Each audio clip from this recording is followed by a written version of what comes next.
Salut à toi, aujourd'hui je te parle de la gestion d'une blessure. Avant ça, si tu n'es pas encore abonné à ma chaîne, je t'invite à t'abonner dès maintenant pour suivre tous mes conseils. Une blessure, on y est tous exposés, ça peut nous arriver à tous, n'importe où, n'importe quand. Donc il faut se préparer pour savoir la gérer.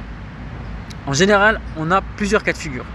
On a souvent la personne qui va se dire, eh bien j'arrête le sport, je fais une pause, je prends le temps de guérir et je reprendrai le sport après.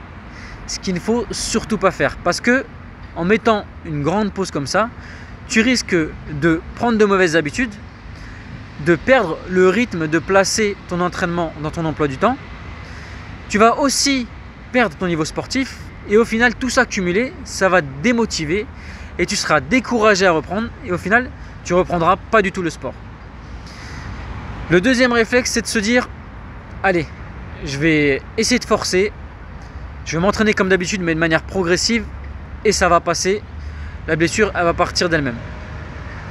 Grosse erreur, parce que là tu risques de te blesser encore plus, d'avoir une plus grosse blessure, donc d'aggraver ton cas.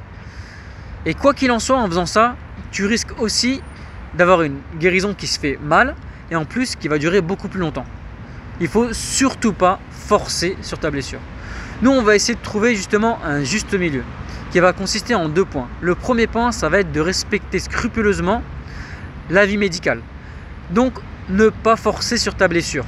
Que ce soit une blessure à la cheville, au poignet, bref, une articulation, un muscle, un os, il ne faut surtout pas forcer dessus pour faciliter et accélérer la guérison.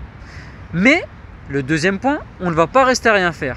On va essayer de trouver des alternatives. Il y a toujours des alternatives. Si, comme je disais, tu as une blessure par exemple à la cheville, eh bien ça ne t'empêche pas de faire des abdos. Voilà, il y a plein d'exercices que tu peux faire malgré ta blessure. Et c'est ça que tu dois faire, c'est trouver des alternatives pour continuer à faire du sport, mais sans forcer sur ta blessure. Donc, tu vas garder le rythme de faire du sport, d'avoir ça dans ton quotidien. Tu ne vas jamais lâcher le sport, mais en même temps, tu vas adapter tes entraînements à ta blessure jusqu'à ce qu'elle disparaisse complètement, que tu sois complètement guéri. Et là, tu pourras reprendre tes entraînements à la normale. Voilà, donc j'espère que ce petit conseil du jour t'aura plu. Si c'est le cas, mets un pouce vers le haut. Abonne-toi si ce n'est pas encore fait. Commente pour donner ton avis ou me poser des questions. Et puis je te dis à très bientôt pour la prochaine vidéo.